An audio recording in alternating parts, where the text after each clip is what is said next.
తప్ప తన భార్యని విడనాడి మరొకరిని వివాహమాడు వాడు వ్యభిచారం చేసినట్లేనని యేసు మన ధర్మశాస్త్రాన్ని వ్యతిరేకిస్తున్నాడు.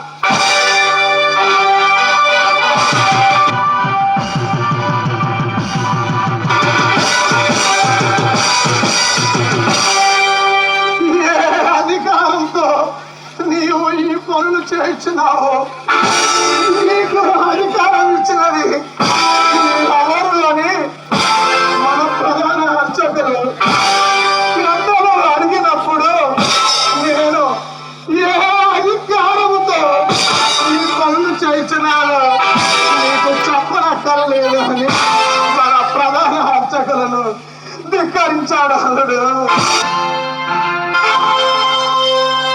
నిజమే బావా, ధర్మశాస్త్ర బోధకులు పరిచయులు వారిని గురించి ఉపన్యాసాలు ఇస్తారే కానీ ఆచరించరని ప్రవక్తలను ప్రజలపై సాధ్యం కాని భారాన్ని మోపుతారని వారికి సహాయపడరని యేసు మన ఎడల ఈ ప్రజలలో ఉపన్యాసాలు ఇస్తున్నాడు. దేవాలయంలో శపథం చేసి దానికి కట్టుబడి ఉండనక్కర్లేదు అని, దేవాలయంలో బంగారంపై ఒట్టు పెట్టిన ఎడల దానికి కట్టుబడి ఉండాలని మనం బోధిస్తున్నట్లు యేసు ఈ ప్రజలను సముద్రం పట్టిస్తున్నాడు అల్లుడు. నిజమే బావా, మనము ప్రవక్తలకు సమాధులను నీతిమంతులకు స్మారక చిహ్నాలను నియమిస్తున్నామని ప్రవక్తలను జ్ఞానులను ధర్మశాస్త్ర బోధకులను హత్య చేస్తున్నామని ఈ ప్రజలను మన ద్వేషాన్ని పెంచుతున్నారు. అవునల్లుడు, పరిచయులు ధర్మశాస్త్ర బోధకులు తమ శిష్యులు మన మన పూర్వీకుల సంప్రదాయం లెక్క చేయక మలిన హస్తాలతో భుజించుచున్నారే అని ఆ యేసుని ప్రశ్నించినప్పుడు మనలను కపట భక్తులుగా వర్ణించాడు అల్లుడు. అవును, మనము మానవులు ఏర్పరిచిన నియమాలను దైవ ప్రబోధాలుగా బోధిస్తున్నామని దేవుని ఆజ్ఞను నిరాకరించి మానవ నియమాలను పాటిస్తున్నామని యేసు మన ఆచారాలను తప్పుపడుతున్నాడు.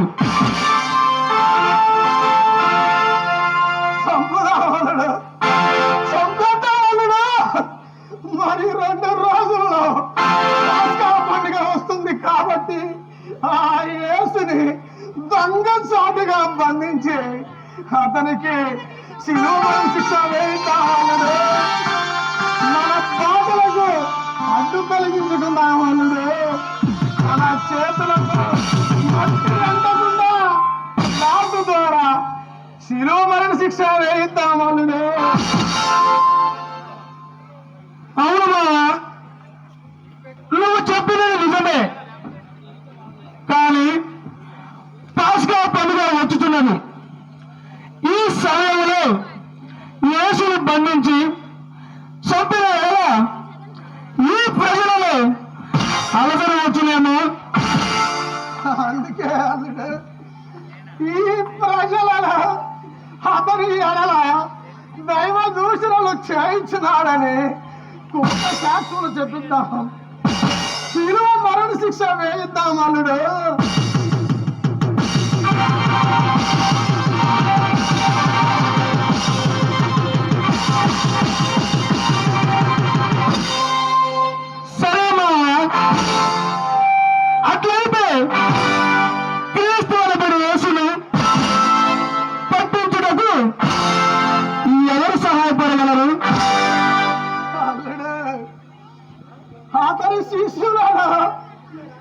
ఎవడో ఒకడు తిన్నింటి వాసాలు లెక్క పెట్టేవాడు ఉంటాడు అల్లుడు. వాడిని పట్టుకుంటే మన పని సులభం అవుతుంది అల్లుడు.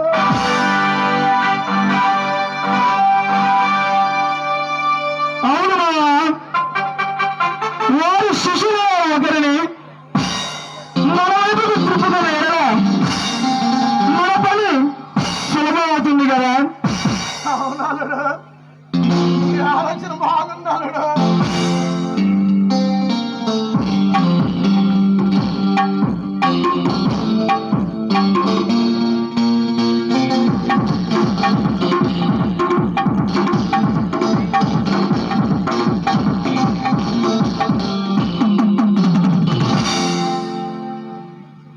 పెద్దలైన అనసు కైపాచార్యులకు నమస్కారములు. నా పేరు యూదా ఇస్కారియోతు.